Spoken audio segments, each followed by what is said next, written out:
Hi everyone, Shane R. Monroe here, and my God, I had no idea that everybody was so hungry for these videos.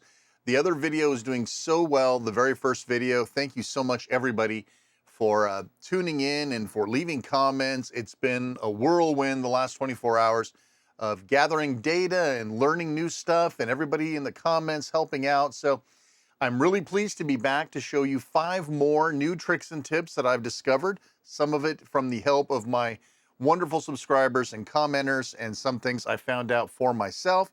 So let's start off with the first one. Most of you have made comments about, man, that rocker switch sounds like you're getting a lot of use out of it. And how long is something like that going to last, right? Because I use the rocker switch to get here. I use the rocker switch to reset the machine, use the rocker switch to do this, that, and the other. And yeah, I was a little bit worried about it, but it turns out that you don't need to use the rocker switch to enter the menu for the Ultimate 64. Merely holding down Commodore and hitting restore will get you there. So no more hitting that rocker constantly to get to the menu, which is great. Along with this little bonus tidbit, I'm going to show you something else that I knew about, but I didn't really feel like it made sense to show it off earlier. If you go to user interface, you'll see something called interface type freeze. So what you're seeing is sort of like a freeze menu, like you would see maybe with an action replay cartridge. And then when you're done, you go back into the title. Sometimes that monkeys with the sound registers or something. You'll know what I'm talking about if you've ever seen it happen. So there is an option in the user interface that's not freeze, but you can see the freeze menu over here. Overlay on HDMI. So if you have a 2-screen system like this, one of these is on HDMI, the other one's on a actual video cable, the Chroma Luma cable. If I change to overlay on HDMI, check what happens now. So you get no overlay on the real display, but on the preview display, or maybe what you're recording, you'll get this new crunched menu on the side, which is basically the exact same thing we saw on the bigger screen, only now it's moved everything to the side. The software continues to run, and you have access to everything. So that's actually really, really cool. It's a nice option, but if you're using real hardware, then you can't really get away with doing that, right? So there we go, back to the freeze. Number 2, the built-in SID player. Now, music comes in several formats on the Commodore 64. SID is obviously the most famous of all types of music. But if you came from, say, old school Quantum Link days, you may be familiar with the .muse file format. These things come from something called SID Editor that was, I think, owned by Compute Magazine, if I remember right. Anyway, SID Player is the ones that can play these. Now, these Muse files, of course, can't be played from here. You're going to need a tool to play them. But SIDs, those are a different story. So I've got SIDs from Rob Hubbard and Paul Norman, a huge Paul Norman fan, of course, Forbidden Forest, and you can see these are all SID files. If you were to hit enter on one of these SID files, look at this, you have a whole menu allowing you to play the different songs inside the SID, etc., as well as, ready for this? Play it right inside the screen here. I didn't have to load anything, I didn't need a tool, I didn't have to write it to a disk or to a disk image. It just worked. Now from here you can use this back arrow to speed it up. Seems sort of counterintuitive. Spacebar to pause, run stop to get out. So that's pretty neat, right? A built-in SID player, but you can't play MUS files, which is unfortunate, but it is the way that it is. So built-in SID player, plenty of places to get SID music all around the internet. So there you go. Number 3, disk-to-disk file copies. Now, I did a lot of my disk file copying on the on my Windows PC using something called Durmaster, which is an amazing piece of software if you're not using it. But let's say, for example, I had this SID disk, this SID player from Quantum Link disk that has the player, but it has a whole bunch of music files. Let's say that I wanted to take some of these music files and move them elsewhere, making a different sort of mixed disk. I'm going to make a D64 disk image, and I'm going to call it Test 1. All right, so Test 1, we'll go down and we'll take a look. It's empty, as we would expect it to be. Now we're going to go to my Q-Link disk, and we're going to select a handful of files, which, by the way, space bar to select, Commodore C to copy. And then we'll go to the test disk, Control or Commodore V to paste. And now we have music. One thing you might have figured out already is, well, where's the SID player? You got all these music files, but you can't play them. So if I were to boot this disk, it wouldn't play anything. Ah, well, okay. I'll just go over there and grab that SID player, copy that, and I'll put that on the test disk. Okay, and there it is. It's at the bottom. Well, wait a minute. If it's at the bottom, that means I can't use load star, comma 8, comma 1, because that'll load Battlestar Galactica instead. So I can't move that up. So what I should have done is built the disk image with that first, so that was the first file. But let's say for the sake of argument, what we would do is we could delete all of these, right? We could do that. And to delete, shift delete or insert, delete 6 files, yes. Now SID player's on top. Now let's say you just wanted to start over again. I'm going to show you a very interesting little glitch in the system. So this disk is named test 1. Remember, all it has is SID player 64 on it, right? Keep that in mind. I am now going to delete it. Remember, this is called test1.d64. Deleted. Now I'm going to make a new one. Create D64 test 1. Creating. That should be empty, right? You would think so. Let's take a look. Wait a minute. Why is SID player on it? I deleted that whole thing. Okay, what's going on here? Let's just play the game a little bit. Copy. Okay. Paste. Well, wait a minute. But wait. SID player was at the top. Now it's at the bottom. Well, wait, what's going on? What's going on here? Well, we seem to be the victim of a caching problem. So watch this. I'm going to delete test 1 again. Yes. Oh, wait, what was that? Delete. Well, wait a minute, it really is gone. So what's going on here? There's some weird caching going on with the drive, right? So watch this. I'm going to create test 1 again. Creating, and yet it's still there. So what we have here is a caching problem, right? So what you end up doing is either make new names or after you pull the drive out. So let's say that I delete it again. One more time for the cheap seats. We're going to hit delete. It's gone. I'm going to unplug the USB stick. I'm going to plug it back in. Hope I can do this gracefully while not looking. Then we'll go back in. Go to music. It's really gone. Now what happens if we make test 1 again? Is it really empty this time? It is. Once we pulled the drive, we lost whatever that weird caching was. So if you see strange results, that's what's going on. But really, the lesson here is, what I wanted to put out is, you can do file copies between disks very, very simply using standard cut and paste type methodology.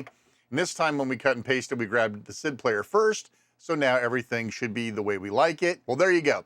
Couple of interesting things that that you might not have known about, just for fun. You know, we'll select Battlestar Galactica. We'll play that for a second.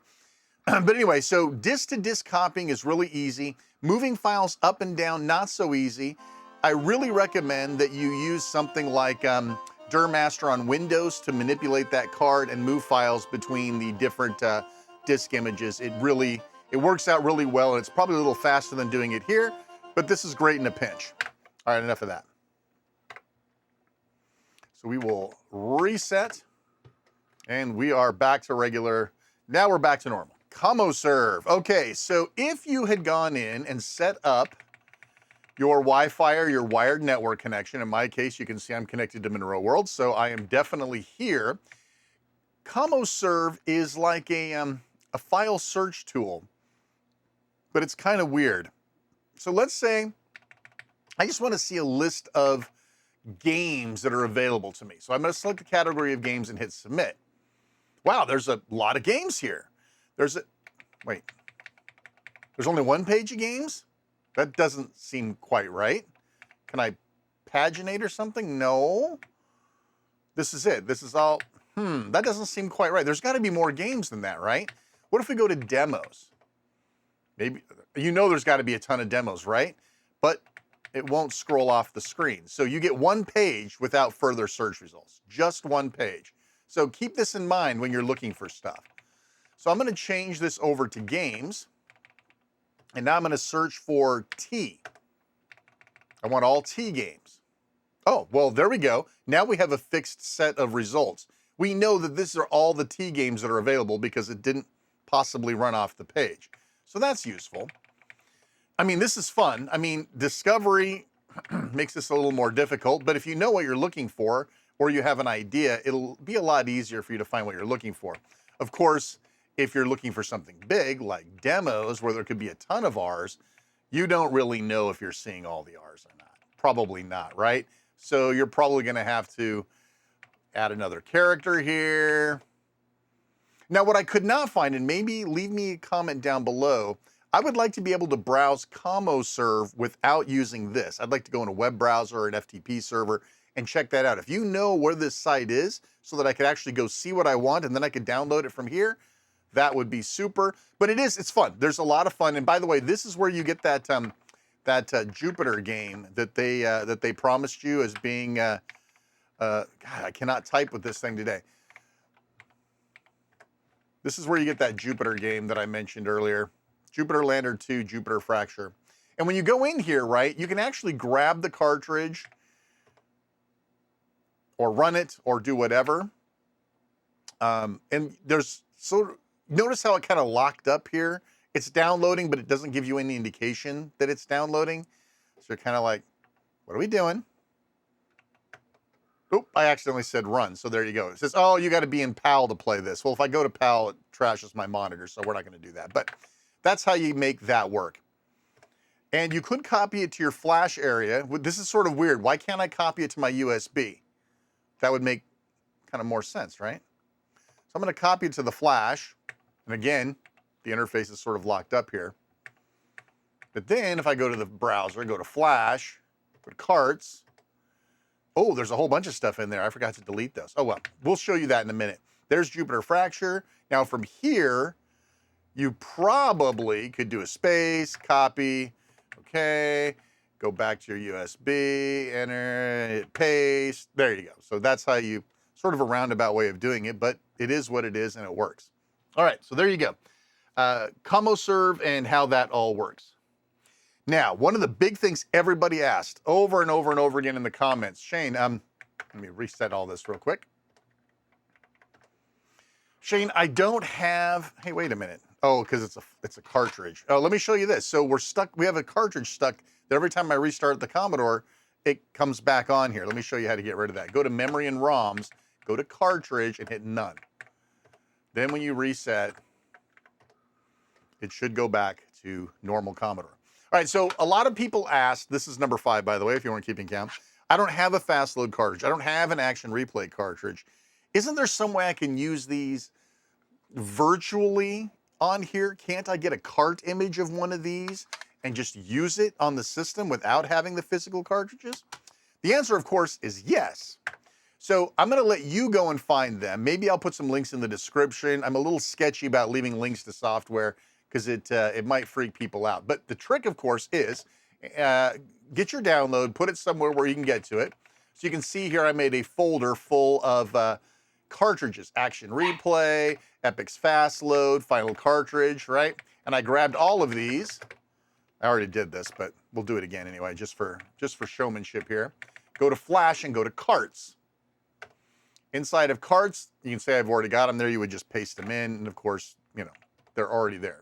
So I put all the cartridges in there, and you probably figured out by Jupiter Fracture that if you want to use those carts, you go to memory and ROMs, go to cartridge, pick what you want, say the venerable Epic's FastLoad, save changes, restart, and boom, you got FastLoad. Here's the cartridge. It's definitely not plugged in, so now you have FastLoad. Awesome, right? But what about these other guys? What about these flash cartridges that you make such a big deal about, Shane? What's the big deal? All right, power reset. Hey, there it is. There's my action replay cartridge. It's definitely not in. Woohoo! All right, so now just for giggles, let's see how this might work. So let's go to the file browser. I've got Frogger on disk.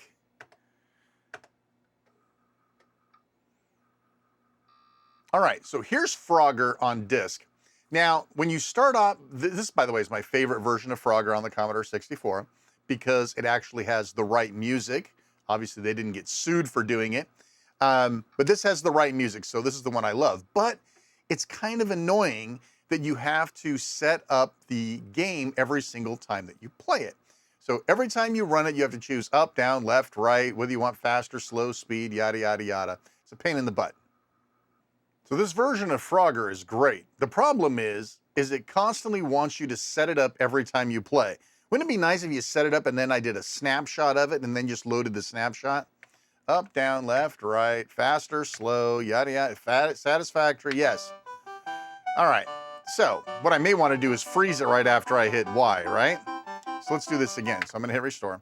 Now, how do you activate it? The cartridge is here, it's got a button on it. What do you push on the Commodore to make that happen? Well, you push the rocker down rocker for 1 second. So here's what we're gonna do, up, down, left, right, fast or slow. And right after I hit Y, before the music starts, I'm gonna freeze it. Here we go, ready? I was close. We'll see how well I did. There it is. No button required, no action replay required. I'm in the freeze menu. I can do my backup.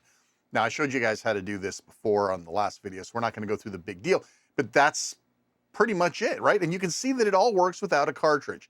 So that is freaking amazing. And of course, it survives a reboot. Now, here's something that's even more cool. Let's say you love the action replay so much you want it with you all the time, no matter what. So you're probably thinking, okay, what if I shut it off completely? What if I shut off the Commodore 64 completely? Would the FastLoad survive that? Would the action replay survive that? Booyah! It survives it. Awesome. So that's great. What if I unplug the power? Ooh, would that survive? Let's find out. Because inquiring minds want to know. Booyah! So your cartridge stays resident all the time because it's copied to your flash, and your flash is non-destructive. So that's pretty dang cool all on its own. So yes, you can have all the cartridges you want. Make sure, of course, when you're done with them, remember, go in here, you can take them out, and then you are good, and you will not see it happen again. Do a quick reset here just to prove. Oh, what happened? Why is it still here? Let's go in here one more time and take a look. There's no cartridge. Why? Because it's still in memory. So once again, this time we're going to do a reset. This time clear the memory out, and it goes away. So there you go, little extra bonus feature on how to use virtual cartridges. And by the way, you can use you don't have to use action replay. Some of you guys grew up with, I don't know, Final Cartridge 3. You guys love that for some reason. And listen, I understand you love what you love, right? Wait a minute, doesn't look like it worked. Let's see if the flasher shows anything. Oh, it does. There's actually the Final Cartridge 3 menu system. So if you've never used the Final Cartridge 3, well, now you get an opportunity to check it out. Well, there you go. All right, since I did not use the Final Cartridge 3, I will take it out of there. Of course, you could use warp speed or whatever you want. Pretty dang cool. Oh, better do a nice full clean wipe here, and we are good.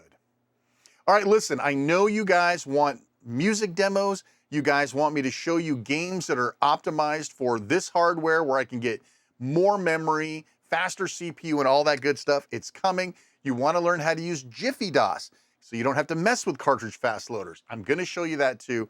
Leave a comment down below. Let me know you want these things. Give me some sort of order of priority, and we'll get to it. Listen, I hope you enjoyed this. Please like, subscribe, hit the bell. You guys know what to do. Keep those comments coming. If I didn't get to your comment, I promise I will try to get to them.